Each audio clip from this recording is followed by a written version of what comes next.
I had been in her at my favorite watering hole for about half an hour. The cocktail waitress had just plunked down my second beer and took away the empty.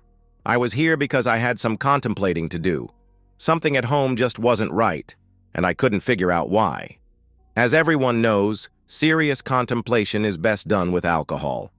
My wife Beth's attitude had begun to change over the last couple of months or so. When I tried to bring it up with her and ask what was wrong, she just shut me down. Our love life had taken a drastic nosedive as well. She began to complain quite a bit about our finances. I couldn't really understand that, since I made really good money. We had everything we needed and still had enough left over to enjoy some of the finer things in life. With our investments and other assets, we were worth close to $5 million. Things were going well, but she acted like we were just struggling along. Funny how that country club membership that I got her 6 months ago didn't seem to matter. Yeah, I know what you're thinking.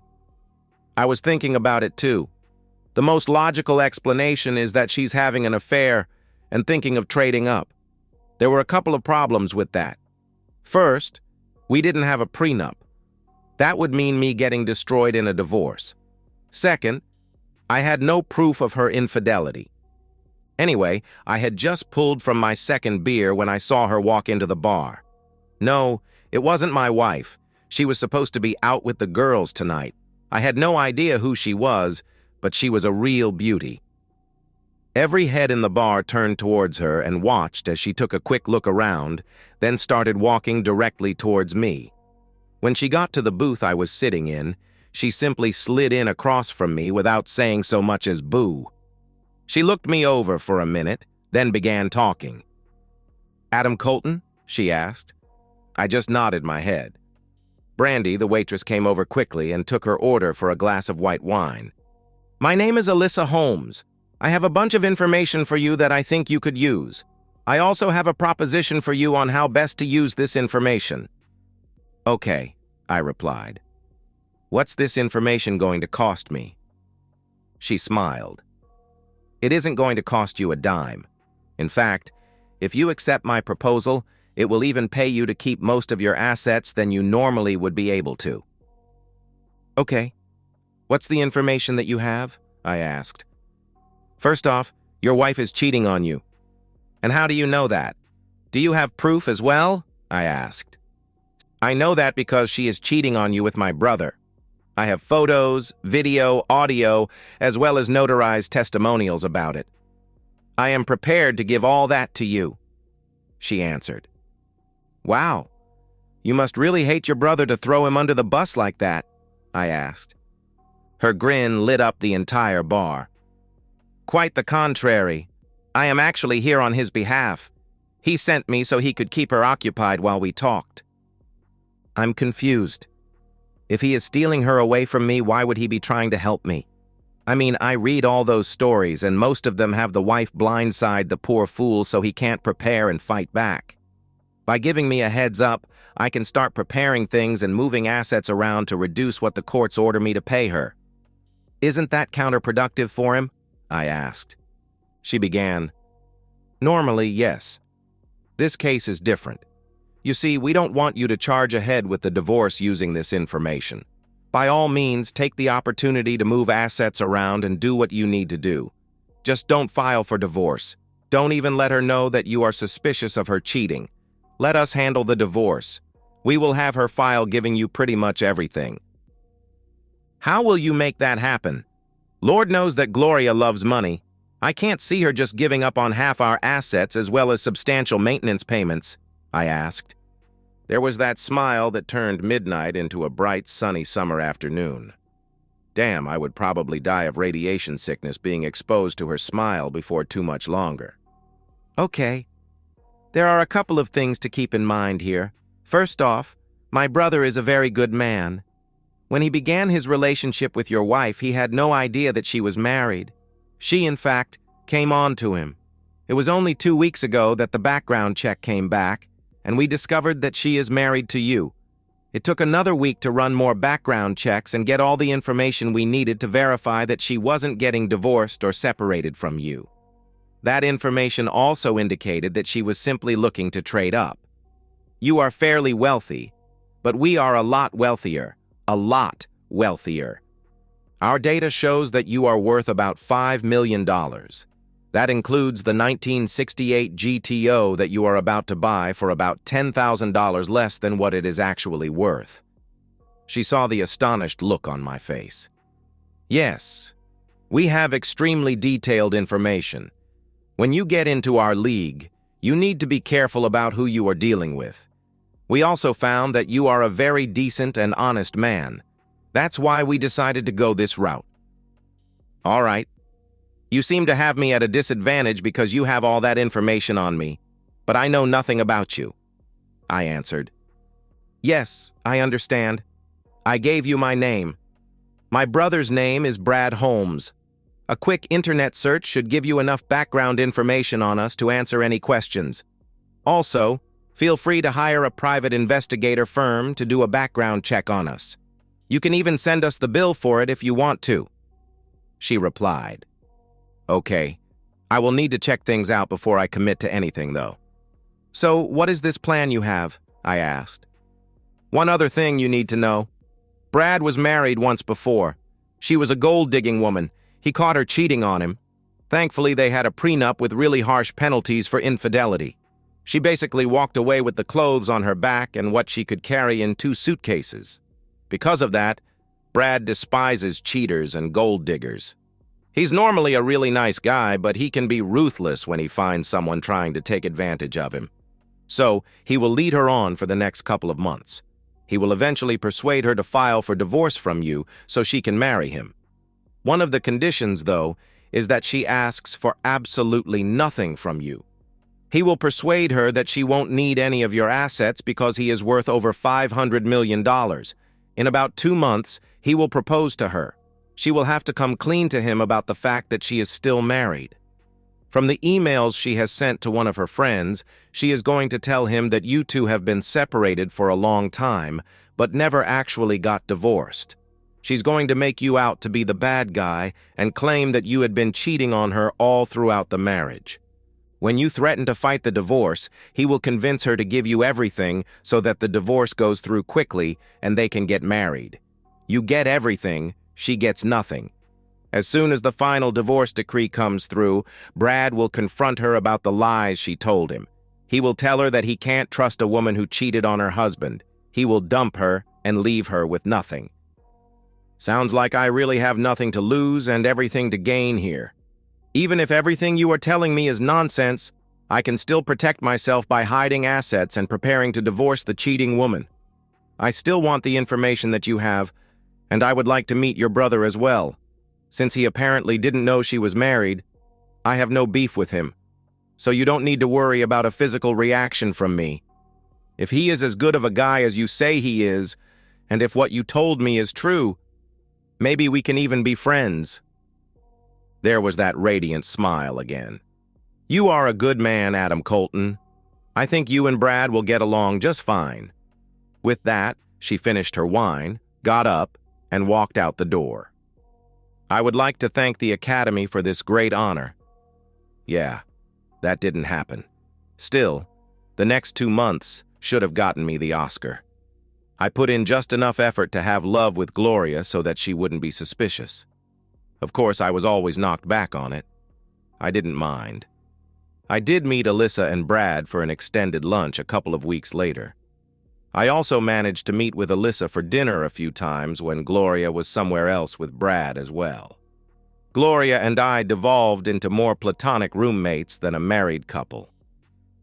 Alyssa, I hate to do this, but I think that we should back off for a while. I told her at dinner a little over a month after she came into the bar to find me. Really? But we're getting along so well, she replied. Yeah, that's just it. We are getting along a bit too well right now. I'm not like Gloria. I'm a one-woman man. I don't cheat on the woman that I am with. Granted, Gloria and I don't have much of a relationship anymore, but she is still my wife.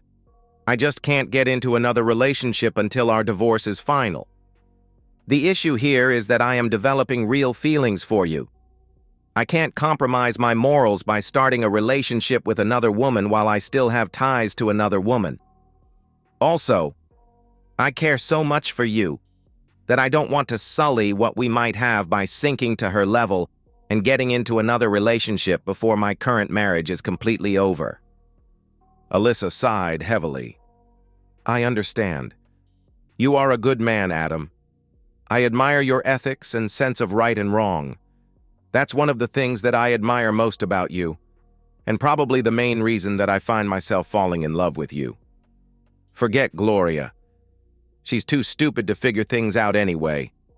Fine. We will back off for a bit, but I'll be damned if I will wait any longer than I need to. Let's finish dinner. Then you take me dancing. As soon as you drop me off at home, I'll call Brad and have him pull the trigger. It's a month earlier than we planned, but Gloria is too stupid to figure it out. Seriously? What kind of an imbecilic cheating woman is she to throw away an awesome husband like you?" Alyssa is an enthusiastic dancer. Even though it was obvious that we were together, several men came over to our table while we were taking a break to ask her to dance. That turned out to be entertaining. "Are you some type of a moron that your mama never taught any manners to? Or are you just a jerk that has delusions of mediocrity? First off, I would never even entertain the idea of dancing with a man like you who doesn't even have the courtesy of asking the man that I am so obviously with if he would allow me to dance with you. You came waltzing over here like you think you are God's gift to humanity, while you are really just an arrogant jerk who probably couldn't find a woman's weakness with a map, GPS, and a Boy Scout guide. I'll bet you don't even know how to use that tiny stick that you are hiding underneath those rolled-up socks in your pants."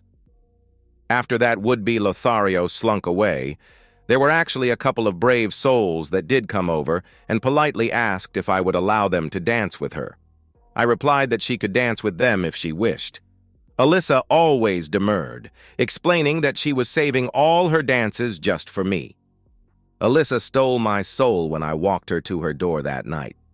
She turned around, put her hands on my cheeks, and gave me a soul-stealing kiss. I felt that my entire life force was being sucked out of me with that one passionate embrace. Eventually, it ended and left us both panting. "You have no idea how much I want to drag you inside with me," she huffed. "Probably about as much as I want to pick you up and carry you inside," I replied. "Still, it would be wrong, and I can't take that chance that we would regret it.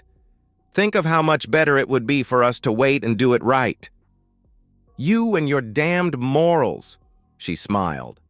"Why the hell did I have to fall in love with someone so damned honorable?" "Alyssa, the day that my official divorce decree is delivered, I will be at your doorstep on my knee holding a ring in one hand and a signed prenup in the other hand. I'm not here because of your money. Even if everything goes off the rails and I have to pay that cheating woman most of my assets, I will still have enough money of my own that I don't need any of yours. I love you, Alyssa. That's all that matters to me. My ring size is 6.5. Don't bother with the prenup. I had my lawyer draw it up 2 weeks ago. Just send me over the contact info for your lawyer and I'll have my lawyer give him a copy to review for you," she replied. It was a week later that it happened. No, not Alyssa and I getting together. It was a Friday evening. I got home from work to find Gloria and Brad sitting on the couch. I noticed Brad's smirk and subtle nod to me. "Honey," Gloria began, "we need to talk." Looking at the situation, I pretty much knew what was going on. It also helped that Alyssa gave me a heads up on it earlier that day. The layout included Gloria and Brad sitting on the couch next to each other. There were 2 wine glasses and a half-empty bottle of wine on the coffee table. Also sitting on the coffee table was a manila envelope. Yep, just as expected. I walked over to the couch and extended my hand. "Hello, I'm Adam," I spoke. "I see that you are drinking wine, but I'm more of a craft beer person. I'm going to get myself a beer. Would you like one, or do you prefer the wine?" I asked. "Good to meet you. I'm Brad. Actually, I would prefer a beer if you don't mind." "Thank you," he responded. I returned a couple of minutes later with the procured beers. Being the good host, I opened them both right in front of them, so that they could be assured that I hadn't tampered with them. Clicking the tops of the bottles together and then taking a sip, we both sat down, he on the couch as before and me in my recliner. "So, what do we need to talk about?" I began. "Well, Adam," Gloria began, "this will probably come as a shock to you, but I want a divorce. I didn't mean for this to happen, but Brad and I just fell in love. We're soulmates. I'm sorry about this, but our marriage really hasn't been that good for a while. Then I met Brad. It just happened. It's now come to a point where it is best for both of us to end things so Brad and I can begin building a new life together." She even managed a couple of sniffles and a few tears. It looks like I will have some serious competition for the Oscar. She was pretty good with that whole sorrowful wife act. "Well, Gloria, this does come as a shock to me. Yes, we've been having a few problems, but that is mainly because you have been shutting me out. I've asked you multiple times what was wrong and what I could do to help. You never responded to me. I've tried to do more for you. I've tried to take you out on more romantic dates, but you always had other things to do. I've brought you flowers, and you just ignored them. When I tried to get some love, you constantly pushed me away. You never once mentioned anything that I could do to help fix our issues. I even offered counseling, and you refused to go. You said that Brad is your soulmate, but you said that I was your soulmate when we got married. If there was a problem in our marriage, you should have discussed it with me first, so that we could have worked on it and fixed it instead of going out and finding another lover. Now, instead of working with your husband to fix our marriage, you simply blindside me with divorce papers. I'm not sure that we can't still fix things." "No, Adam. It's too late for that. Here are the papers. I'm being very fair in the asset split," she answered. "Asset split? You lie and cheat on me while spending the money I bring home on yourself, and you think that you deserve to be paid for that? I'm out busting my back to give you a great life, and in return for that, you cheat on me and throw me away? Nonsense. Good luck getting that divorce you want anytime soon. If I have to pay you anything, it is going to be next to nothing. I'm hiring the most expensive legal team I can find with the sole purpose of dragging this out as long as possible and draining as much money as they can so that when it finally is over in a couple of years, there isn't anything left to pay you," I roared. That's when Brad made his pitch. "Okay, Adam, look, I'm sorry about this. When we first got together, I didn't even know she was still married. By the time I found out, we had already fallen madly in love with each other. It's clear that while you still love Gloria, she no longer loves you. I understand your position here. The bottom line is that Gloria no longer wants to be married to you. No matter how hard you fight it, as you said, the divorce will eventually go through. By fighting it, all you will do is give the lawyers most of your assets. Sure, that will reduce what you will need to pay her, but it will also cause you to lose almost everything yourself. There is no need for that. Since we plan to get married as soon as the divorce is final, there will be no need for you to pay any spousal maintenance. Also, I am a very rich man, so Gloria really won't need to take any of your assets. In fact, anything that she would get from the divorce would only be a drop in the bucket compared to the wealth that she would be getting when she married me. How about this? You keep the house free and clear. You keep your retirement, all savings and investments, and half of what is in the checking account.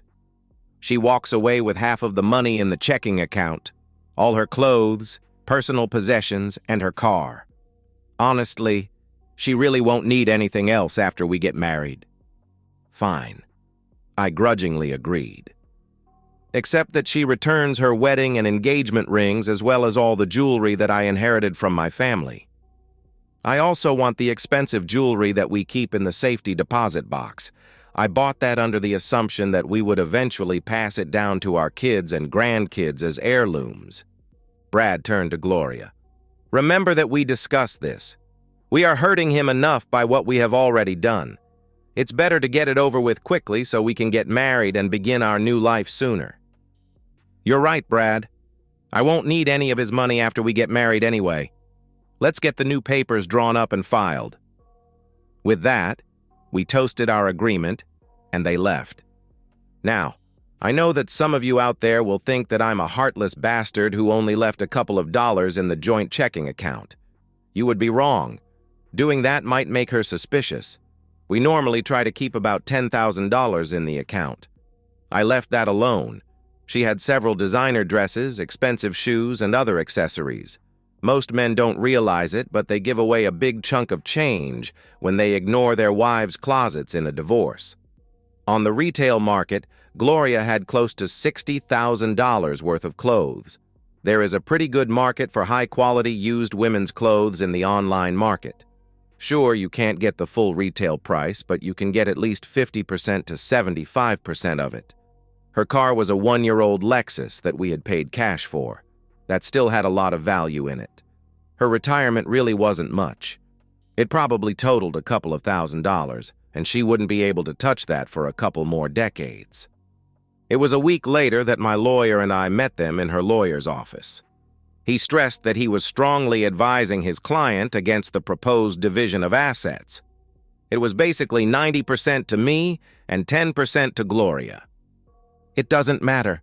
Once the divorce is final, Brad and I will be married. That will eliminate the alimony, and I won't need any of the other assets anyway, Gloria said. I just want this over as quickly as possible so I can move on with my life.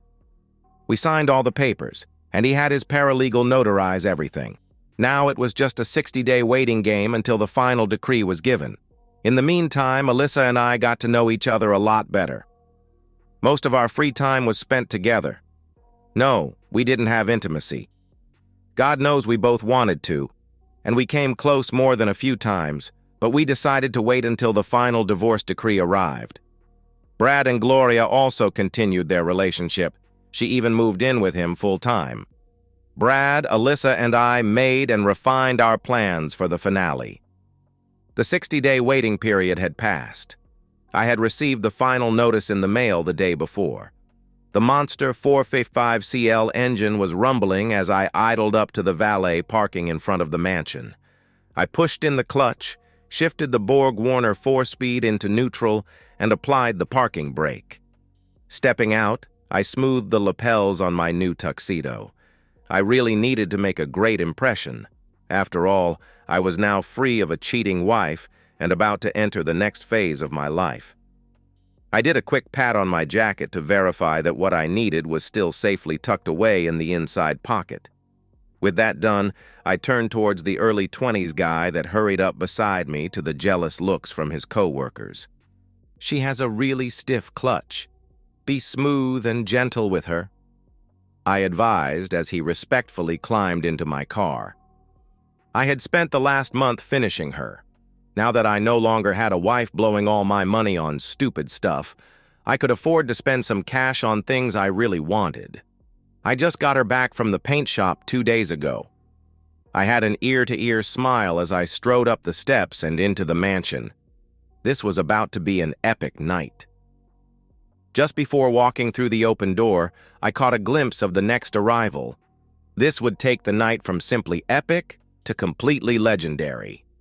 I simply couldn't contain my laughter. So, you are a bit confused. That isn't surprising. I was attending a divorce party. It was being held to celebrate the final divorce decree between Gloria and me. I had an official invitation to attend. No, I wasn't crashing Gloria's party. This was all part of the plan. The party was at Dave's mansion. While it was far from a surprise party, there would be several surprises throughout the evening. It was a very high-class affair, intending to introduce a new member into Dave and Alyssa's social circle. Gloria had been looking forward to this for the last 2 months, ever since the planning for it had begun. I had no sooner walked through the door when Alyssa had accosted me. Her left arm slipped through the crook in my right arm, and we were off. You couldn't have removed the smile from my face with nuclear weapons. She began leading me around the room and introducing me to the movers and shakers of society. We were halfway around the large ballroom when it happened. "What the hell is he doing here?" I heard a very familiar voice shriek. Alyssa and I were suddenly face to face with Gloria and Dave. Needless to say, Gloria was less than pleased to see me on her special night. Not only was I the ex-husband that she had just jettisoned, But it would be very awkward when her new man proposed to her in front of me so soon after our divorce. "I'm sorry, Gloria," Brad began, "but it seems as if my sister and your ex-husband have become somewhat of an item. I couldn't very well refuse her inviting her boyfriend, as the invitation did include a +1. "Whatever," Gloria huffed.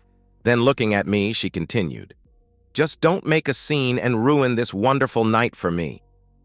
Gloria, I assure you that in honor of the several wonderful years that we have had together, I will be on my best behavior.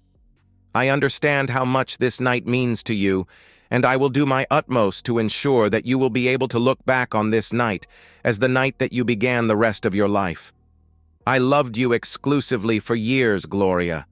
I will do my utmost to make sure that tonight catapults you directly into the new life that you deserve." Hey, is it my fault that she misinterpreted what I said? I didn't lie. So, her beaming smile indicated that she thought that my words were benevolent. Was that my fault? It was 3 hours later. Dinner had been finished and cleaned up. The band had been playing for a while. There was lots of dancing. I was out in the middle of the dance floor with Alyssa. Of course, it had been a total setup. The couples around us had subtly moved a bit away to give us room. It was the middle of the song. Suddenly, the spotlight hit us. I did 2 quick spins, then dropped to my knee with the ring in my hand. "Alyssa, since you came into my life, you have taken over every thought that I have had. You helped me through the most difficult situation that I could ever think of having. You are the first thought I have when I wake up in the morning and the last thought I have before falling asleep at night. I simply can't envision going through the rest of my life without you. Will you do me the honor of becoming my wife?" Of course, she said yes. Seriously, people. We had planned this all out previously. I had already signed the prenup agreement. She even tackled me right there on the dance floor and planted a very long, very passionate kiss on my lips. Everyone cheered.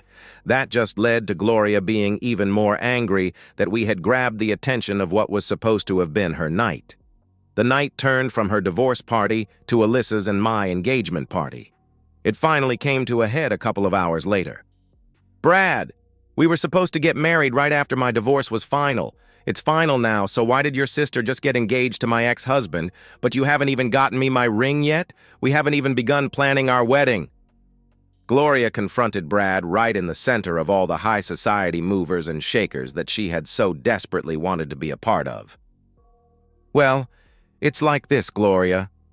I've gotten to know Adam quite well over the last few months that he's been dating my sister.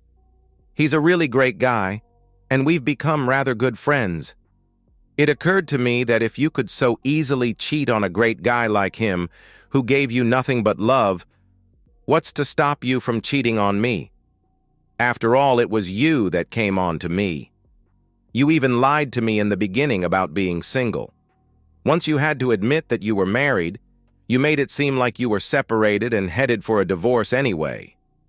After talking to Adam about the situation, I found out that you were lying about that as well. There's absolutely no possible way that I could marry a known liar and cheater like you. In fact, I'm breaking up with you.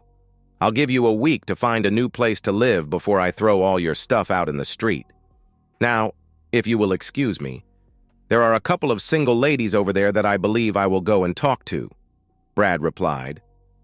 "Oh, she did try to fight it. She came back with a vengeance to try and amend the divorce. The problem was that there was simply too much evidence against her that showed that she willingly, and in fact, insisted upon that completely unfair division of assets. The judge didn't look favorably on her when she came back and tried to amend the divorce that she insisted upon. Alyssa and I did get married. Yes, there was an ironclad prenup. I should know after all. I had my own lawyer write it up. Alyssa thought that it was too harsh, but I had already signed it. I really wasn't after her money. No, I wasn't in their class, but I had enough of my own money to take care of myself if anything went wrong. I did send Gloria a nice wedding announcement. It had a nice picture of Alyssa and me in it.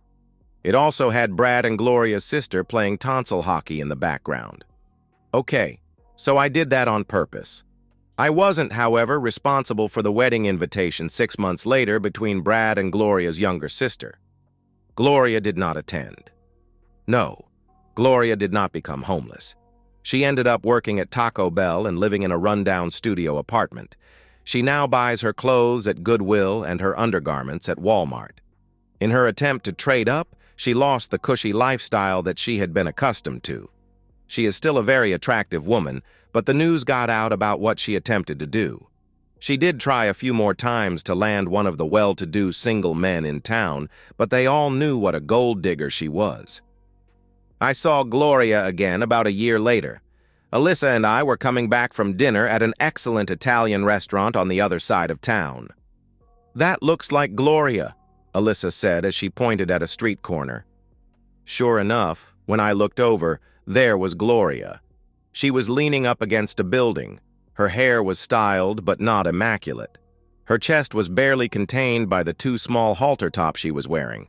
The skirt she was wearing was slung low on her hips, yet it was short enough to barely cover anything, and that was only if she was standing straight. I deduced that the reason that she was leaning against the building was that walking in ankle boots with those 7-inch heels must be rather difficult. I was actually surprised that I could even recognize her with the garish makeup she was wearing. Her lips were painted candy apple red. She had heavy black eyeshadow on. I wasn't sure if it was just very heavy mascara or if she had fake eyelashes on. It really didn't take a rocket scientist to figure out what was going on here. First off, this was an area of town that was known for a certain type of financial transaction. Second, there were several other similarly attired women strolling up and down the streets. The final clue was that while we were waiting for the light to turn green, another car made a right turn at the intersection and stopped at the curb in front of her. Gloria strutted over as the passenger side window rolled down. She leaned into the car and began conversing with the driver and his passenger.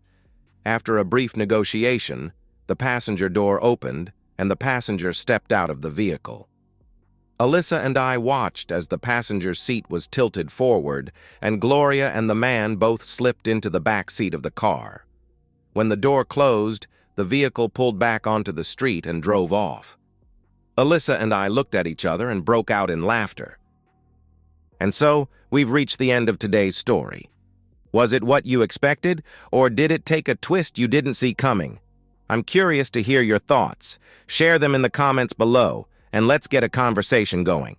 If this story kept you hooked, make sure to hit that like button. And if you're new here or just haven't subscribed yet, now's the perfect time to join our community. I bring you fresh, captivating stories every day, so click that subscribe button and turn on notifications so you never miss out. Thanks for watching, and I'll see you in the next one.